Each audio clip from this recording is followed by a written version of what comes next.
કરવું હોય ક્રાઇમ થાય તો કોઈ સમય આપવો પડે. માલિકીનો નથી એટલે માલિકી માલિકી જે માલિકી માપી દેતા માપીએ છીએ.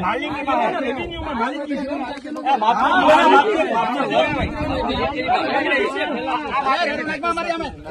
બંધા બેન અવાજ નહીં કરાય મારી સામે.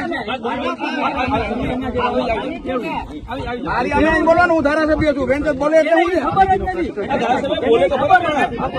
તમને કઈ ખબર કરવું હોય ક્રાઇમ થાય તો કોઈ સમય આપવો પડે. માલિકીનો નથી એટલે માલિકી જે માપી દેતા માપીએ છીએ.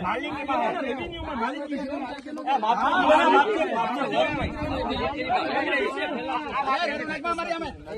બંધા બેન અવાજ નહીં કરાય મારી સામે.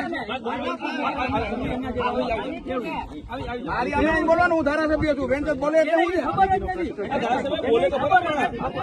તમને કઈ ખબર મારા મત વિસ્તારના જામવાડી ગામે 2-4 ખેડૂતો દ્વારા ગેરકાયદેસર પુલિયાનું કામ ચાલુ કર્યું.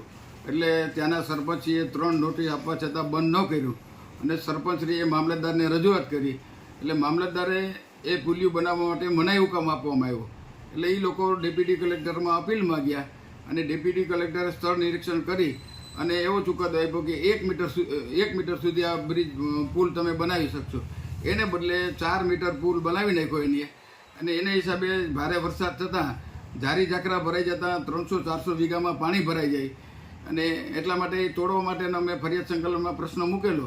ત્યારે કલેક્ટરશ્રીએ આદેશ કર્યો ડેપ્યુટી કલેક્ટરને કે તમે જાતે રૂબરૂ જઈ આવજો અને ધારાસભ્યને સાથે લઈ જાજો. એટલે ધારાસભ્ય, હું અને મામલતદાર ત્રણેય ગયા હતા અને આપના કાર્યકર ત્યાં આવી અને મારી સામે દલીલ કરતા હતા. એટલે મેં એને કીધું કે ભાઈ આ ગેરકાયદેસર છે ને પુલ તોડવો જરૂરી છે. એટલે બોલાચાલી થઈ છે ને સામાન્ય જે કંઈ રૂટિનમાં અમારો શબ્દ વપરાણા હોય એ રૂટિન શબ્દો છે આ વિસ્તાર માટે. કોઈ ગાળું બોલ્યો નથી કોઈને.